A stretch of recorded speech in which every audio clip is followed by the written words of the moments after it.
Radio La Frontière. Le Flash Info.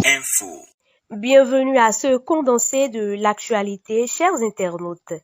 Débutons ce bulletin d'information par les communales et municipales 2020 au Bénin.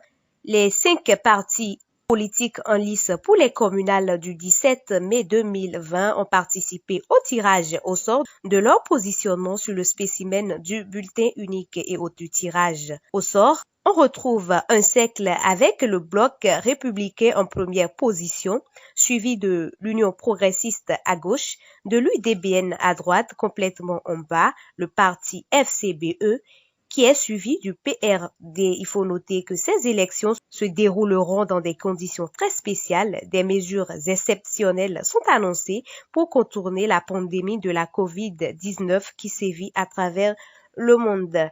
Restons toujours au Bénin ce mercredi sous la présidence effective du chef de l'État Patrice Talon. La réunion gouvernementale hebdomadaire a débouché sur plusieurs décisions importantes, dont voici les grandes lignes des décisions qui sont prises. Projet de décret portant création et approbation des statuts de l'Agence pour le développement de l'entrepreneuriat des jeunes.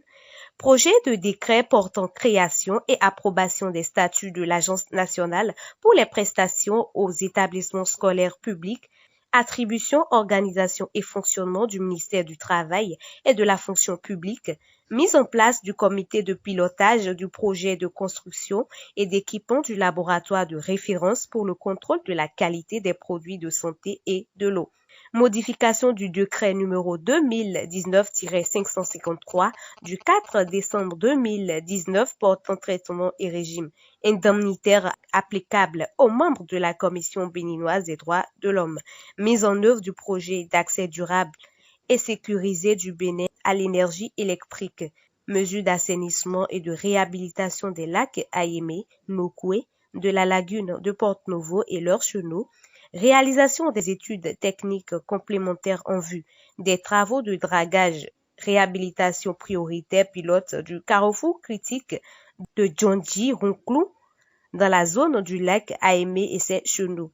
Autorisation de la mission de conception, de développement et du plan d'affaires et d'assistance à la signature d'un accord de gestion du grand complexe hôtelier all inclusif de la zone PLM Alejo El Dorado.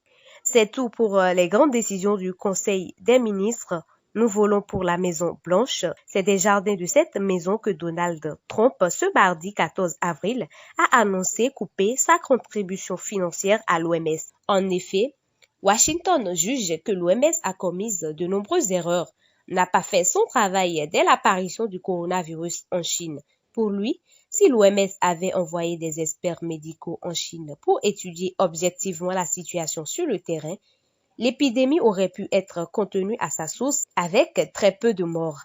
Et pour ça, il ordonne la suspension du financement de l'Organisation mondiale de la santé pendant qu'une étude est menée pour examiner son rôle dans la mauvaise gestion et la dissimulation de propagation du coronavirus car il estime qu'étant premier bailleur de l'OMS avec plus de 400 millions de dollars par an, ils ont le devoir de demander que des comptes soient rendus.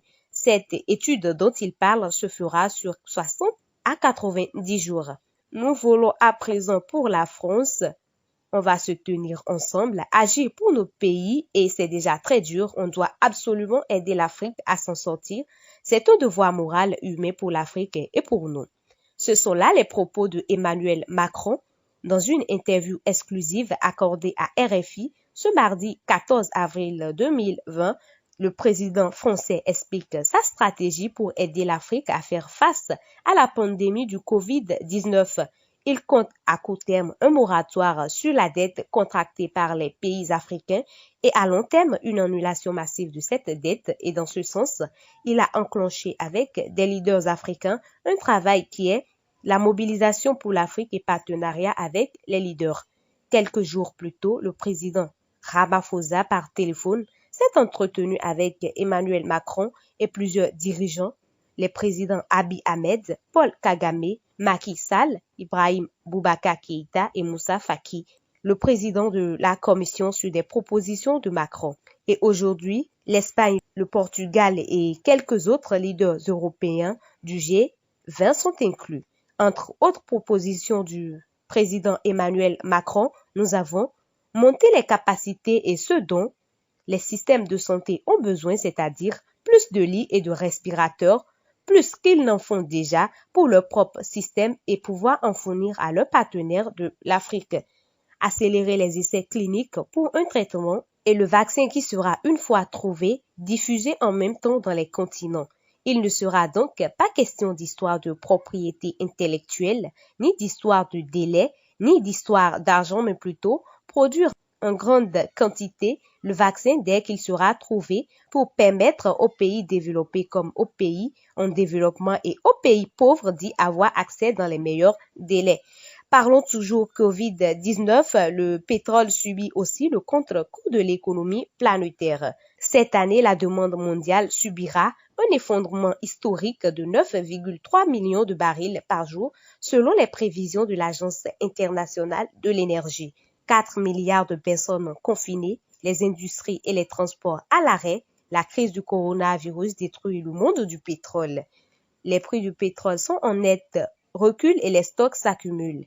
Les deux cours de référence, le Brent de la mer du Nord pour l'Europe et le WTI pour les États-Unis, ont perdu plus de 30% depuis le début de l'année. Le Brent dépasse à peine les $30. L'or noir subit de plein fouet les effets du coronavirus et le ralentissement de l'activité économique mondiale. Selon les prévisions dévoilées dans son rapport mensuel ce jour, l'OPEP attend une consommation mondiale atteignant cette année 92,82 millions de barils par jour, soit une baisse sans précédent d'environ 6,85 millions de barils par jour par rapport à 2019, soit moins de 6,87%. Et c'est tout pour ce bulletin d'information. Merci de nous avoir suivis. L'équipe de Emmanuel Arthur Guédet vous remercie.